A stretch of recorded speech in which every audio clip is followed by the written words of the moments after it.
Engaging digitally might seem like a secondary option for some, but we believe every click, every subscriber, every scroll is an opportunity to connect people to the life-changing power of Jesus Christ. This is Southwest Church Online.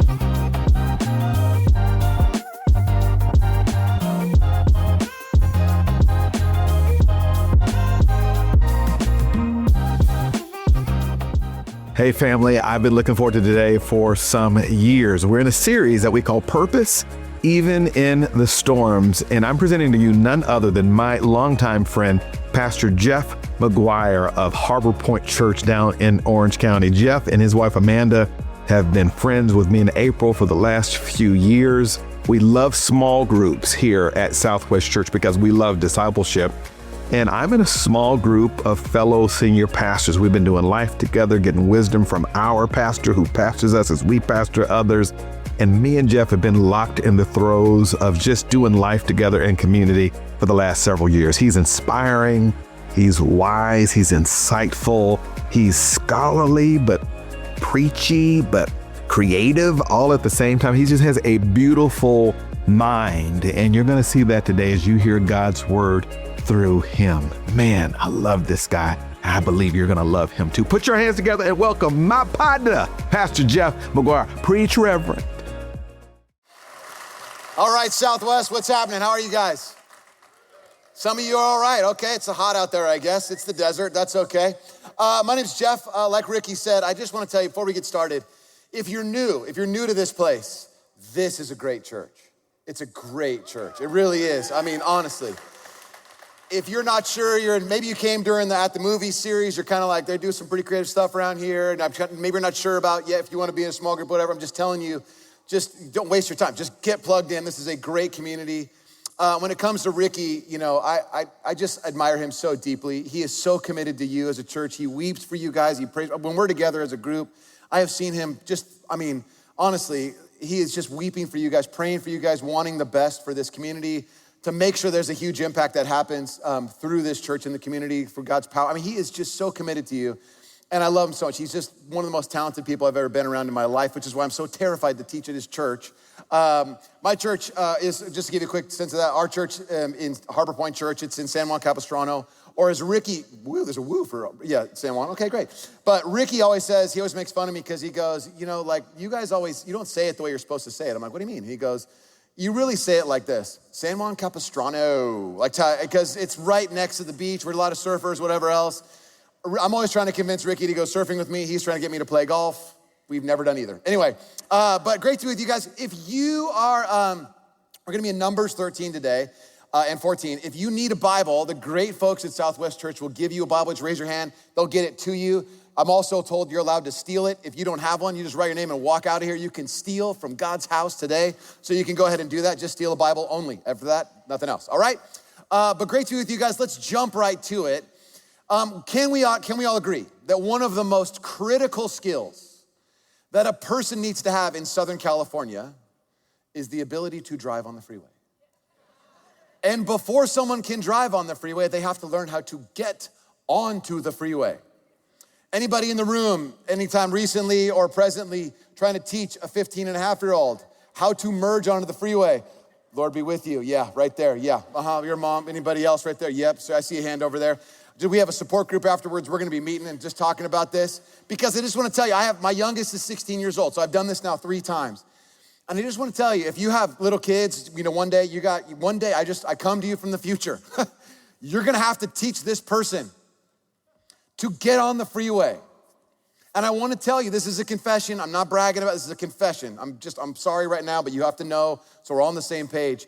In my life, there has never been a time where swearing and prayer have coexisted in the same place more than I'm trying to teach a 15-year-old how to merge onto the freeway. It is the scariest thing you've ever done in your life, because here's the thing, when they're first learning how to do it, merging on the freeway, you don't get to choose how fast you'd like to go, and you don't get to choose, as you all know, you don't get to choose when you get to merge onto the freeway. There has to be a particular set of circumstances which you are rising to the moment and stepping into that situation. And when 15-and-a-half-year-olds are doing it for the first time, most of the time they look at you. So they're doing this. Now should I do it? Now, and you're grabbing onto everything like, we're gonna die. Look at the road. and they look at the road, and you're like, not now. And they're like, well, you said, look at the road. And it's just it's a horrible moment for your life. I just want to tell you, I come to you from the future. The Lord be with you as you step into that. It is a moment. Now, there is a critical moment of commitment. As a driver, you know you got to figure it out, because if you can't drive on the freeway, you can't get on the freeway, you're stuck wherever you are forever. You have to be able in Southern California to get on the freeway. And a driver has to ask the question, is this moment, when they see a gap, is this moment the moment?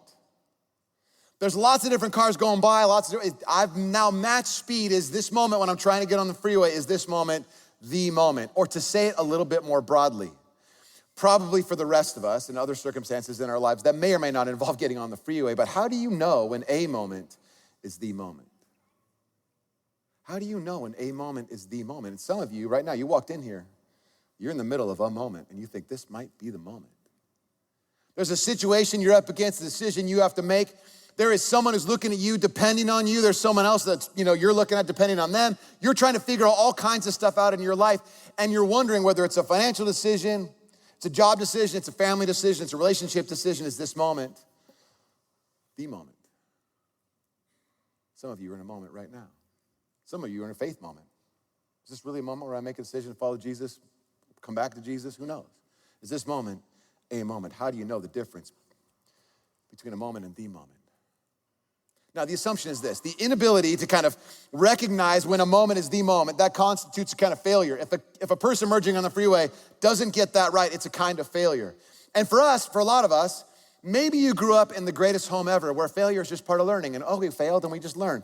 And way to go, congratulations, you can mentor the rest of us. Because a lot of us grew up in a place where failure, either we were taught it or we were somehow managed to interpret it, that failure was the worst possible thing that could ever happen to you.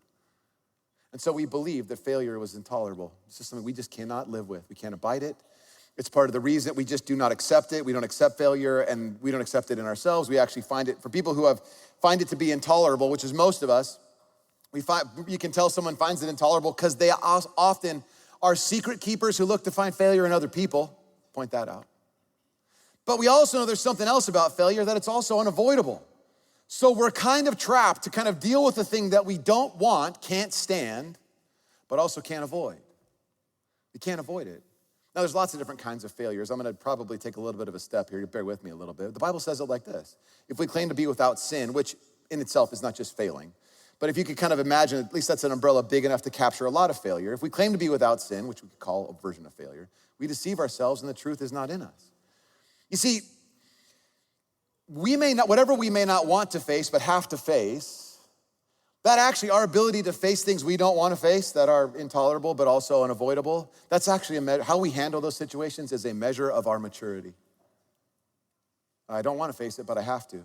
How we respond to those kinds of things, facing stuff we don't want to face, is a measure of our maturity. But all of us have moments. We can all kind of point to sort of places in our own life where we missed a moment. We can think about those things. Times we should have, this was my moment and I missed it. I should have gone out for that team when I was in, high school.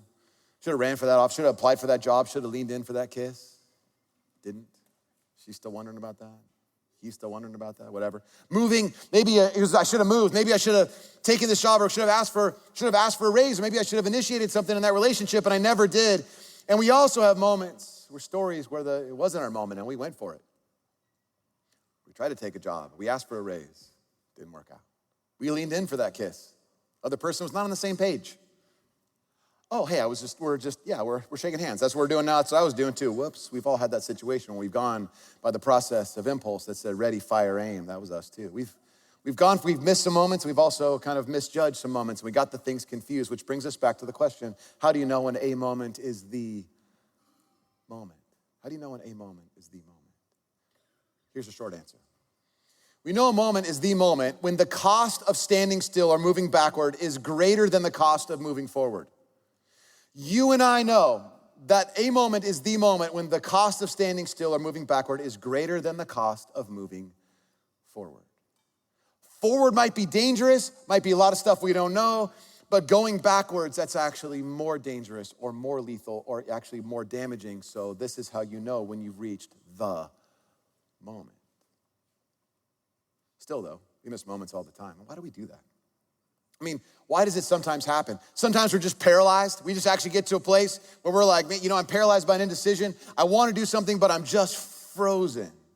So afraid to fail if you're a failure-averse person. Like maybe there's a risk that says, I'm just afraid to fail. And so you just make a non-decision. I'm not going to do anything, which is a decision in and of itself. Maybe that's why we miss moments. Maybe we also miss moments because of this, that human beings are hardwired to despise things that are unfamiliar and uncertain. We're just trained without even ever being taught. We just are somehow internally, inherently, we know that the unknown thing, whatever we can't see, that's bad. That's a bad thing because we can't see it. And so we are constantly fighting for things that are certain in our lives all the time. And anything that's uncertain, we resist. I've learned over the course of my life, some of you have been there before, you know this. But I've learned over the course of my life to never underestimate the magnetism of the familiar. It just makes us, that's just what we're designed to do. We're trying to constantly eliminate all of the things that might be unfamiliar. But there's something we have to think about. There's one thing that's required in unfamiliarity that is not required in the familiar. There's one thing that's required in unfamiliarity or things that are uncertain that is not required in familiarity. One thing. Faith. We fight so hard to have everything be certain, but faith is what operates when we don't have for certain the outcomes. This is where trust comes into play. What we really want, I found this in my own life, this is again a little bit of a confession here.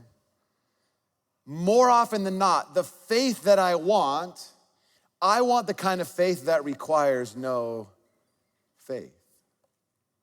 I want to have been at this long enough in such a place where I'm like, I got this all together. I no longer have to use that thing anymore that got me here, that God was building in me, and I don't have to have that anymore. I don't have to have that anymore because everything's certain. Everything's the way it ought to be.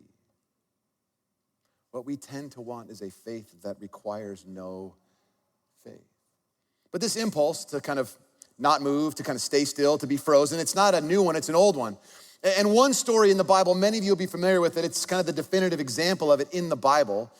The story goes like this, that God's people, the Israelites, have been freed from captivity, 400 years of captivity. Moses, through God's power and a series of miracles, Moses is kind of leading God's people out of captivity and into the desert and into a plan to be at a place called the Promised Land, which is what you now know as Israel. But the people are intended to be led out of captivity and into that land. And at the border, Moses, through God's instruction, sends out 12 people into the land to scout it out, to look at it. And for 40 days, they do a little reconnaissance. They come back and they confirm this is actually the place, God, this is a beautiful place. God's taken us to a great place. And God is in effect saying, this is not a moment, Israel. This is the moment. And the cost of standing still or moving backward from this moment is greater than the cost of moving forward. This, Israel, is not just a moment, it's the moment. And the cost of standing still or going backwards is greater than moving forward, so we're gonna move forward. So here's what happens in Numbers chapter 13, beginning in verse 27. They gave Moses, these are the spies who went into the land. They gave Moses this account. We went into the land into which you sent us, and it does flow with milk and honey. Milk and honey, just simply an ancient Near Eastern way of saying it is awesome. It's the best. It's great. They come back with some fruit. They show that it's an incredible land, fertile, milk and honey. It's great. Here's its fruit. But, got a little bit of a problem. Something happened in the land here, got to tell you about. Milk and honey, great. We got the land, that's beautiful. There's fruit there. It's incredible. We should take this land, but there's a problem. The people who live there are powerful and the cities are fortified and very large. Great land. Big people, big land, big cities. We're a little scared about that. But the people there are huge and their cities are fortified. And then Caleb silenced the people before Moses and said something. Now, this is interesting. I don't know if it really matters. It mattered to me. You can decide what you want to do with this. You can talk about it in your small group, whatever. The root word of the word Caleb, some of you are named Caleb. You know people named Caleb. The root word there, dog. Caleb's got some dog in him. You're about to see that. Caleb and his buddy Joshua, he's got some dog. People are afraid. Caleb's like, wait a second. Quiet down, everybody. I got a plan here. We should go up and take possession of the land, for we can certainly do it. This is our moment. God's called us to this moment. Let's not screw it up. This is our moment. Let's do this. We got this. We got this. But The men who had gone up with him said, we can't attack those people. They're stronger than we are, which is true. They're stronger than these people who have no idea how to be a military. They don't know how to do that stuff. That's true. And they spread among the Israelites a bad report about the land they had explored. They decide, the 12 spies go into the land, they see it. 10 of them come back and say, you know what? Because Caleb's got a buddy named Joshua, we'll talk about him. But we can't attack these people. They're bigger than us. We got to tell everybody the land is terrible. We know it's not, we're gonna lie about it. We're gonna tell everybody the land is terrible. This is Israel's moment. Don't forget. You talk about going through some stuff. They've been through some stuff. 400 years of slavery. The chains have been broken. God's rescued them with miracle after miracle. They've survived in the wilderness against all odds. They've managed to go through all kinds of stuff. They've literally walked through the water. They follow a pillar of fire by night and a pillar of like cloud by day. God's feeding these people in the wilderness, and they get to this place, and this is their moment. This is the land. And the people seeing all this stuff, they say, that night the members of the community raised their voices, and all the Israelites grumbled against Moses and Aaron and said to them, if only we had died in Egypt or in this wilderness. God's done so much. You've witnessed all of what God has done, and then they're saying, wish we could just have died in Egypt or even out in a desert. That's better. They're like, well, that would have been better than going to this. After everything they've seen God do, what they say is death would have been better. What the Israelites believe is this. The Israelites believe is that the presence of an obstacle, see if this sounds familiar to you. The Israelites believe the presence of an obstacle is the clearest indication that God has abandoned us. Does that sound familiar?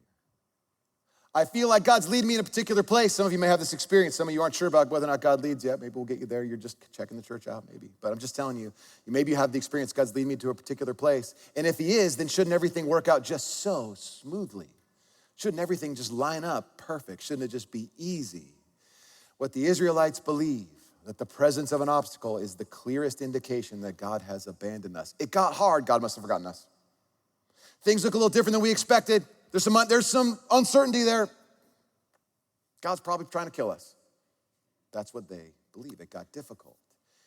The presence of an obstacle, the people believe, is the clearest indication that God has abandoned us. Notice the speculation they jump to. Notice the things they start thinking about here. Why is the Lord bringing us to this land only to let us fall by the sword? We know all the things he did, all the miracles we saw, everything that he did. He just brought us here to kill us. It was an elaborate scheme to get us to walk all the way here and then kill us. That's what they say. Our wives and children will be taken as plunder. Wouldn't it be better for us to go back to Egypt? Now hold on to this for a second. Their assumption is we've come all this way. For sure our wives and kids are going to be taken. Wouldn't it be better for us to go back to Egypt? It was better back there. We don't know what's ahead for us. God has taken us to this place called the Promised Land, but we'd rather be back there. We know what that's like. We've seen that before. We've lived with that. We haven't lived into this future, which is going to require a huge amount of faith. Wouldn't it be better if we just went back? Because we knew what it's like there. That's very familiar. We choose that over and over again because it's familiar. And they said to each other, we should choose a leader and go back to Egypt. Now remember, Moses wasn't voted and he didn't have a campaign. He didn't there was no signs, there was no political ads, nothing like that. He just was chosen by God. And he was like, yeah, burning bush talked to me and told me I'm the leader. And they're like, okay, I guess that's, there's like another situation. That's all he's got. They don't get to vote, and yet they're like, we're gonna vote on a new leader. Someone who understands what it feels like to deal with this uncertainty. Someone who believes that where we go backwards is better. Someone who understands that familiar is always better than unfamiliar. That's who we need to get in charge here. Let's get rid of this Moses character because he's an idiot. The people want someone who understands their feelings, who understands that they don't like things to be uncertain, or they have to practice faith. But here's what's sort of the heart of it here, and it gets a little bit tricky here, so bear with me. This isn't the whole story, but stay with me. Helping people feel better in times of uncertainty. Notice, helping people to feel better in times of uncertainty is apparently not God's primary concern. You're like, but I'm in uncertain times, I wanna feel better. I get it, God draws near to the brokenhearted. That's what the Bible tells us. But it's not his primary concern in times of uncertainty. Is it possible that God might be after something bigger than just making us sort of deal with our fear of uncertainty? That's right. Is it possible, I'll ask it again, that God might be doing something that's more than just simply helping us deal with our feelings of insecurity about things that we don't know what will happen? Maybe he's after something bigger than that. Apparently, God is okay with our uncertainty. Ooh. Apparently, God's okay with our uncertainty, where we don't have everything perfectly lined out in front of us. Some of the best advice I ever got in my life. 3 words. And it was the most freeing thing I've ever heard in my life. This might be where you are. I'll just tell you. One of the most helpful things I ever got in my life. 3-word phrase. Do it afraid. Do it afraid. I know that there are times in our life, I know that we talk about in the Bible even says that perfect love casts out all fear. I get that, but perfect fear sure does a pretty good work of kind of undoing what God intends for us to do also. So sometimes you and I have to do things even though it's not the way we would want it. We have to do it afraid. Remember, the one thing that's required in unfamiliarity, that's not required in things that are familiar, is faith. And maybe God is really interested in building that in us. Now, Jewish Study Bible says it this way: in the continuous cycle of rebellions, this one constitutes the most serious. The 10 scouts who incite the populace advocate abandoning Israel's ultimate goal to settle in the promised land. This was their moment. And this group of 10 of the 12 who go in to scout the whole land, they say, let's give up on this goal. It was better before. The fear they instill in the Israelites supersedes the memory of Egyptian oppression. The fear is bigger than the memory of what it was like. The fear was bigger than what it was like. This is their goal, to stoke the fear of the people so they don't move forward. Caleb and Joshua, they actually plead with the people. Joshua's the guy he'll end up taking over the leadership after Moses dies to lead the people into the land. That's not quite happening yet. But Caleb and Joshua, they plead with the people. Here's what they say: the Lord is pleased with us. If the Lord is pleased with us, he'll lead us into that land, a land flowing with milk and honey, and he'll give it to us. And the people, hearing this inspired words by Caleb and Joshua, so excited, they respond. Here's what they say. The whole assembly talked about stoning them. Maybe you're right, this is God's moment. You know what? You're crazy. We have to kill you guys. That's their response. We should kill you guys. Then this happens. Then the glory of the Lord appeared at the tent of meeting, and all the Israelites, oh, Dad's home. Oh gosh, hey, we're just talking. That's all we were doing, God. What are you doing? Nice to see you. You're home early. So God's presence, this glory, the word glory here is the word literally means weight. The heaviness of God showed up. No kidding, got heavy in there. To all the Israelites, the Lord said to Moses, how long will these people treat me with contempt? How long will they refuse to believe in me? How long will these people treat me with contempt? How long will they refuse to believe in me? In spite of all the signs I've performed among them. In other words, there's been so much stuff these people have seen me do. They cannot deny the power and presence of God in their midst, and they're still not sure if I've got their back.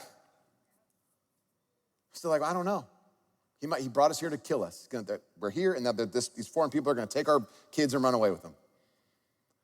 The weight of God shows up. How long will these people hold me in contempt after everything I've shown them? To say it another way, the people forgot what God did to get them there. The people forgot what God did to get them there. One more time. Somebody needed to hear it. The people forgot what God did to get them to that place. What they have been through, what they have overcome. This is why 150 times in the Bible, people are told, remember, don't forget. over 150 times. Most of that comes actually out of the book of Deuteronomy. It's the next book in the Bible before they're about to go into the land. You're gonna go into this place. Don't forget. Don't forget. The people forgot what God did to get them there. Remembering in no uncertain terms as a spiritual survival skill. You are in a storm. You are caught in a particular situation in your life of uncertainty and unknown. Remember. Don't forget. The next couple of verses, the next 7 verses, are worth talking about in your small group. It's fascinating. But God basically says to Moses, look, I'm done with these people. I'm done with them. I'm gonna build the whole thing just on you and your family, Moses. These people are obnoxious, I'm done with them. That's literally kind of what he says. And Moses steps in between God's frustration with his people and the people, and he says, you know, I remember hearing you one time, God. You said, I'm the Lord, slow to anger, abounding in love. He literally quotes back what God had told him about himself. Compassionate, forgiving, generations, yeah, you're that God, right? That's what Moses says.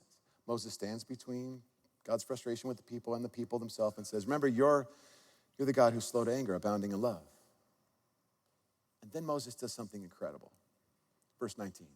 In accordance with your great love, forgive the sin of these people, just as you've pardoned them from the time they left Egypt until now.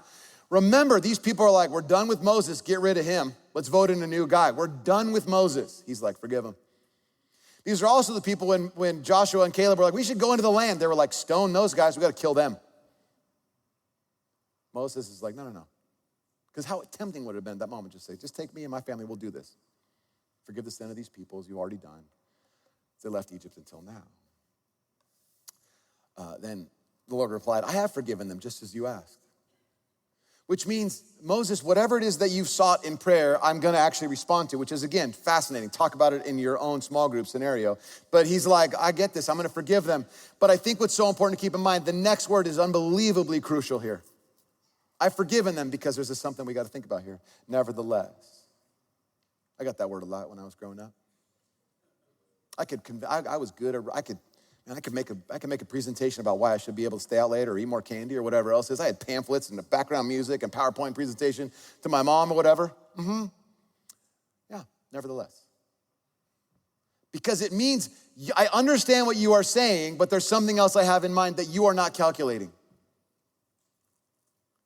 And this is where it gets a little tricky for us. Bear with me here on this. The Lord replied, I have forgiven them as you've asked. So there's no animosity, no hostility between us. They're my people. I'm with them. As surely as I live and as surely as the glory of the Lord fills the whole earth, not one of them will ever see the land I promised on oath to their ancestors. Whoa, God. Hey, lighten up a little bit. What are we doing here? What this is indicating is that forgiveness and permission are not the same thing. Forgiveness and permission are not the same thing. I forgive these people. Yeah, they screwed up. They missed their moment. I forgive them. They're still my people. But it doesn't mean what they said doesn't matter or what they chose doesn't matter. It doesn't mean there aren't any sort of other sort of effects of their idea of like, I'm resisting you and don't want you anymore. He's like, wait a second, there was a chance to merge onto the freeway here and they decided they didn't want it. Keep on reading. As surely as I live, declares the Lord. Surely as I live, declares the Lord. This is God to the people. I will do to you the very thing I heard you say. The people repeatedly in the desert have said a particular thing. You've already seen it. Wouldn't it be better if we died in the desert or went back to Egypt? I will do to you the very thing I heard you say. What you wanted, I'm going to give to you. In this wilderness, your bodies will fall. Not one of you will enter the land I swore with uplifted hand to make your home, except Caleb and Joshua. As for your children that you said would be taken as plunder, which you thought, they're gonna take our kids. I'm gonna bring them into the joy of the land you have rejected. Now, what gets so unbelievably surprising in this moment is that this is how God disciplines his people. And this is something that's so hard for us to understand. The people have been praying over and over again. It would have been better if we had died in the desert, died in the wilderness. And God's like, okay, I finally hear what you're saying. How God's people are disciplined, and this is throughout the Bible. It's really surprising. God gives them what they want. What they want. Over and over again, you see in the Bible, God gave them over to their desires. God gave them over to them. It's like when God's people start choosing different gods that they want to worship, God's like, okay, you can have those gods protect you.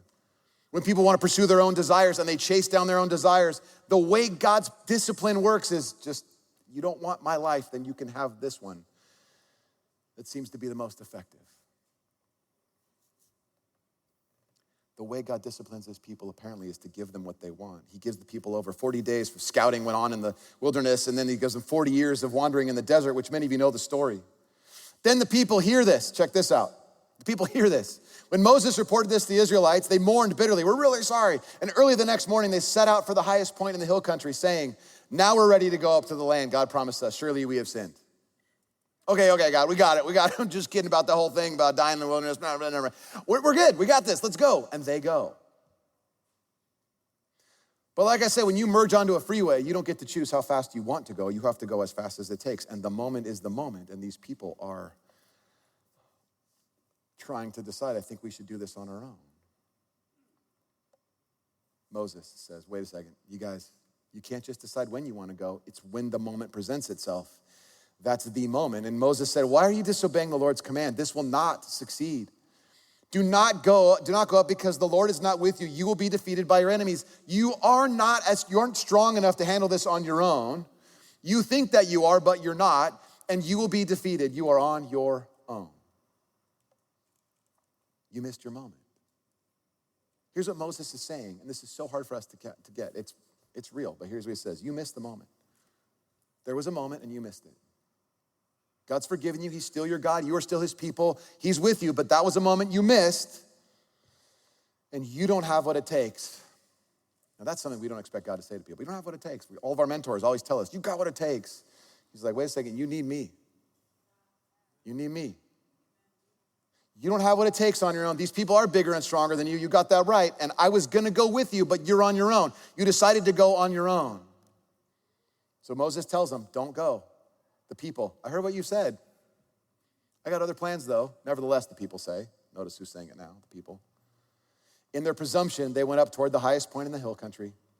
Though neither Moses nor the ark of the Lord's covenant moved from the camp. Moses is God's appointed leader, the ark of the covenant.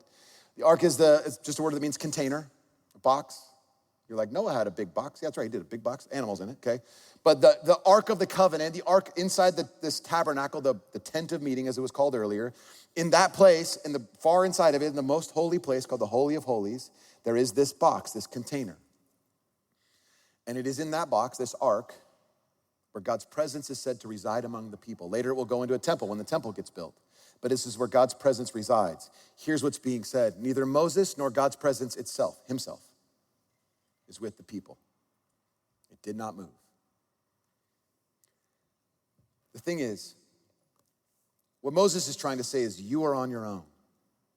And the people say to God, the Israelites say to God, we want our destiny in our own hands. We want to take control. We want to go forward and make this happen on our own. And God says, okay.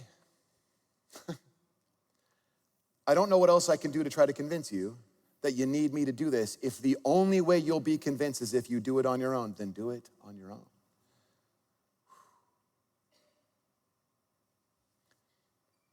Without him, we can't. Some of you have heard this before. It's not my phrase. I can't take credit for this.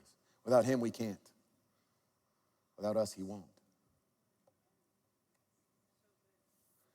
The people want to go without, we want to go without him. And he's like, wait a second, you don't want me in that picture. I'm not going to go with you. You already said over and over again, you don't want me there. I haven't given up on you people, but if you decide you want to go, I just can't go with you in this because I'm not in that. You missed the moment initially. Then the Amalekites and the Canaanites who lived in that hill country came down and attacked them and beat them down all the way to Hormah, which I don't know where that is, but it's really far apparently. They got a beat down. You missed your moment. You had a moment. We could have all done this together. It would have been incredible, but you missed your moment. And there were tears in the audience. It's over there. Some of you got that. You missed your moment. Well, what do we do with that? I mean, again, to be really clear, this is one episode in the Bible. There's a lot more to it. You got, Ricky, just real quickly, I admire Ricky so much. He's one of the best Bible teachers I've ever heard in my entire life. And I'm so intimidated to be, like teaching history. He asked me to do this. I'm like, Ricky, I can't teach it. I can't teach in your church. And he goes, come on, I'm getting my doctoral dissertation. I'm like, well, you got to big time me now? Okay. You're kind of a big deal now. Because when he comes back, he's going to be Dr. Jenkins at some point real soon.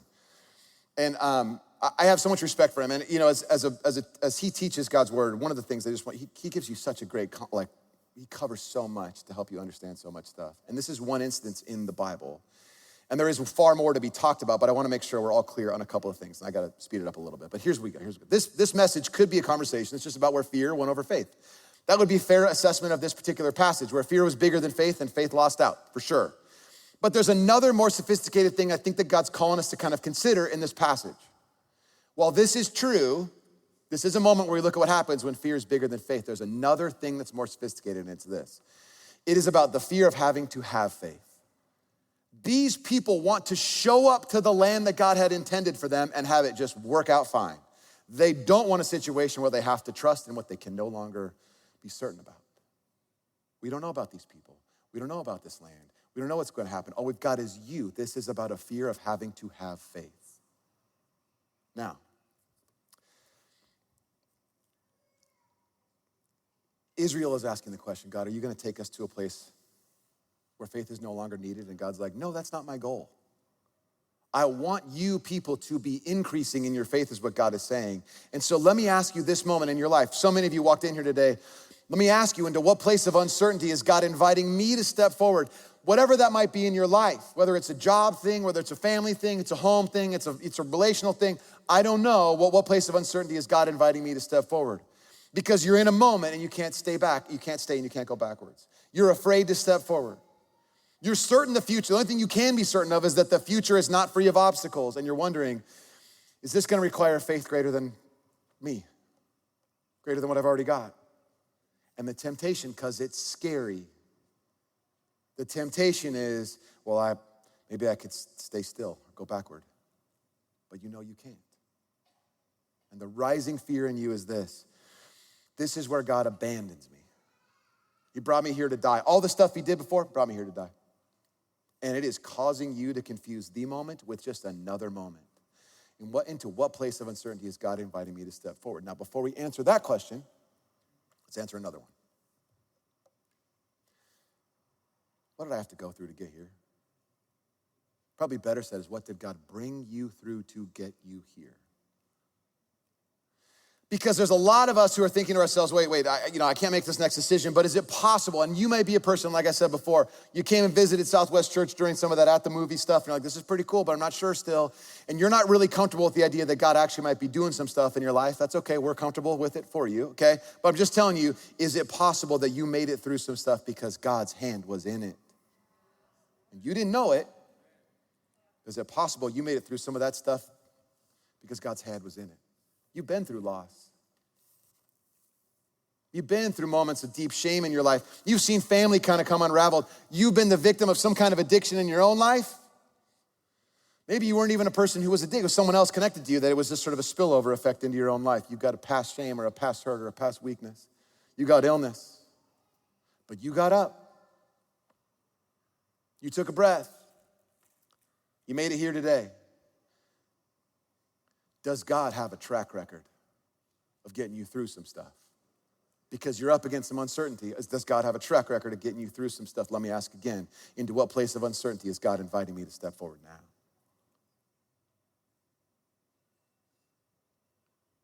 Into what place of uncertainty is God inviting me? Some place where you have to do it afraid. What is it for you? I'll give you a couple examples. Maybe God's inviting you to step into a particular thing. Literally, it's like now it's the time. This is the moment. It's time to step into something. And you don't know what's going to happen. And you're like, I'd rather not have to exercise any faith here. I'd rather know. Maybe there's a moment for faith. Maybe it's a time that you're actually being invited to step out of a particular thing. You've been walking in a particular way or doing a particular thing. You've been trapped in a particular habit or relationship, whatever it is. And it's like, it's time to step out of this. But you don't know what it's going to be like. Maybe it's time to let go of something. Maybe you don't know what happens if you keep holding on and you want to give up, but God said, no, hold on. Just hold on. Maybe you're in a situation where it's time to run. It's like you've been sitting around and it's dangerous it's untenable, and there's a time now for you to run. Maybe you've been running all the time, and maybe it's time to remain. You don't know when it's gonna happen, but you feel like God might be pushing you, nudging you. Is it a time to get in or to get out? Is it a time to finally say the thing that you were intending to say that you haven't said, that you're like, someone's gotta say this, and you haven't said it, and you need to say it, and some of you, maybe you're being invited, you've said enough. What happens if you don't say a thing? Is God inviting you to forgive someone or to ask for forgiveness? And you don't know what happens on the other side of that. To forgive someone or to seek their own forgiveness. Now here's what I want to do. Because by the way, in every one of these circumstances, more than likely for you to do this, you're gonna have to do it afraid, at least a little bit. Okay? Here's what I'm gonna do. We're gonna pray. Now some of you just immediately, you did that, way to go. Good job, Ricky, Dr. Jenkins soon. That was wonderful, you did a great job. But I want you to just look at this list. We're gonna pray. In a second, what we're gonna do is the prayer team's gonna come forward. People would love to pray with you in a minute. You're gonna see that in a second. But first, what I wanna do is this. We're gonna pray, but I want you to pray with your eyes open, which I know that's like, are we allowed to do that? Doesn't the Bible say that? I don't think it does. But just look at this. And I want you to find one of these that's really yours right now. Whatever it is, whether it's stepping in or stepping out or letting go or holding on, getting in, getting out, say it, whatever, forget, all that. I want you to look at one of those things. And when you've got it, you can close your eyes. But which one of these places of uncertainty is God inviting you into? And for some of you, like I said, in a minute, you're gonna be invited to come forward. You might need people to pray for you, pray over you specifically. But would you pray with me now? Keep your eyes open till you got it. Let's pray together. Father, every one of us in this room, every one of us watching online has places of uncertainty into which you've called us and we don't know what to do and we're afraid to use faith. We're afraid. And so, Father, would your power, your goodness overwhelm our fear of having to exercise faith into things that we cannot see and don't know. In the places where we have to step in or to step out, in places where we have to hold on or to let go, in places where we have to say something or perhaps stay silent. Father God, would you move in our lives, guiding us, helping us to see that as your presence that goes before us, that you haven't abandoned us. Might this moment that's in front of us be one we take hold of that you've placed in front of us, Jesus. And so, Father, it's in your powerful name, the name of Jesus, we pray. Amen. Thank you, Pastor Jeff, for that powerful message. It's our prayer that regardless of what uncertainty you might be facing in your life today, that you would know that God can do anything, but without our step of faith, we risk missing out on everything. Step beyond the uncertainty and discover the great things that God has planned for your life. Thanks again for joining us here. We hope you have an amazing week, and God bless.